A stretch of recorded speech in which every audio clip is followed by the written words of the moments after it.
बेताल की पहेली। अमावस्या की स्याह रात में राजा विक्रमादित्य घने भयानक जंगल से गुजर रहे थे।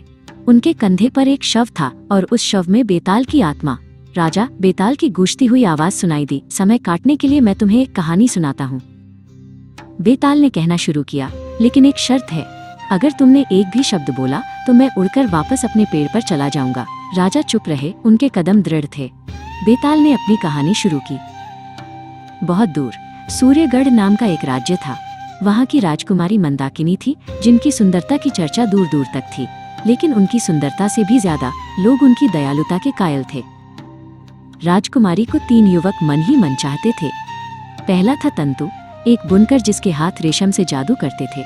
दूसरा था माणिक, एक जौहरी जो पत्थरों में जान डाल देता था। और तीसरा था ज्ञान, एक विद्वान जो प्राचीन ग्रंथों और गुप्त विद्याओं में खोया रहता था। तीनों ने कभी राजकुमारी से अपने प्रेम का इजहार नहीं किया, बस दूर से उन्हें देखकर ही खुश हो लेते थे। एक दिन राज्य पर उदासी का साया छा गया। एक रहस्यमयी बुखार ने राजकुमारी को अपनी चपेट में ले लिया। बड़े बड़े वैद्य आए, लेकिन कोई भी उनका इलाज न कर सका। और फिर वो मनहूस दिन आया जब राजकुमारी ने अपनी आंखें हमेशा के लिए मूंद लीं। पूरे राज्य में मातम छा गया। उनके दुखी पिता ने अपनी बेटी की याद में चंदन की लकड़ी से उनकी एक मूर्ति बनवाई। मूर्ति हूबहू राजकुमारी जैसी दिखती थी। उसे एक सुनसान मंदिर में स्थापित कर दिया गया ताकि उनकी यादें हमेशा जिंदा रहें। सबसे पहले तंतु को इस मूर्ति के बारे में पता चला। वो मंदिर पहुंचा और अपनी प्रिय राजकुमारी की लकड़ी की प्रतिमा देखकर उसका दिल टूट गया। उसने फैसला किया कि वो उन्हें इस तरह नहीं देख सकता। उसने अपनी सबसे बेहतरीन कला का प्रदर्शन किया। महीनों तक उसने चांदनी के रेशों और सुबह की ओस से एक अद्भुत पोशाक बुनी। वह इतनी सुंदर थी कि मानो उसे देवताओं ने बनाया हो। उसने वह पोशाक लाकर मूर्ति को पहना दी। अब वो मूर्ति और भी ज्यादा जीवंत लग रही थी, जैसे कोई सोती हुई राजकुमारी हो। कुछ समय बाद जौहरी माणिक भी उस मंदिर में पहुंचा। जब उसने सुंदर पोशाक में सजी मूर्ति को देखा तो उसका दिल भी दर्द से भर गया। माणिक ने सोचा, इतनी सुंदर पोशाक लेकिन गला सूना है। उसने अपनी थैली से अपनी सबसे कीमती रचना निकाली, माइनस एक हार, जिसके बीच में एक ऐसा रत्न जड़ा था जिसमें तारों की रोशनी कैद थी। उसने वो हार मूर्ति के गले में पहना दिया। रत्न के प्रकाश से पूरा मंदिर जगमगा उठा और मूर्ति का चेहरा एक दिव्य आभा से चमकने लगा। अंत में विद्वान ज्ञान वहां पहुंचा। उसने अपना पूरा जीवन प्राचीन मंत्रों और गुप्त विद्याओं को सीखने में लगा दिया था, जो जीवन और मृत्यु के बीच की खाई को पाट सकते थे। जब उसने कपड़ों और गहनों से सजी मूर्ति को देखा तो वो समझ गया कि उसे क्या करना है। यही वह क्षण था जिसके लिए उसने वर्षों तक तपस्या की थी।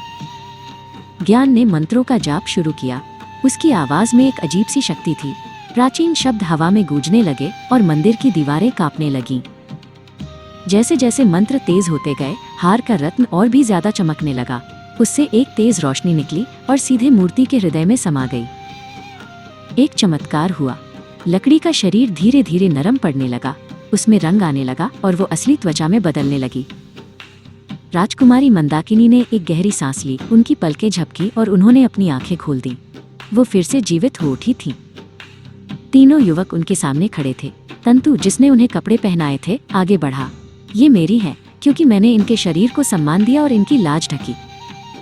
माणिक, जौहरी ने अपना सिर हिलाया। नहीं, ये मेरी है। मेरे रत्न ने इन्हें सजाया और जीवन की वापसी के लिए इनके शरीर को तैयार किया। लेकिन ज्ञान, विद्वान शांत अधिकार के साथ बोला, तुमने उन्हें कपड़े और गहने दिए जो शरीर की बाहरी सजावट हैं। मैंने उन्हें सबसे कीमती उपहार दिया है, जीवन। अधिकार से यह मेरी पत्नी बननी चाहिए। बेताल की कहानी खत्म हुई।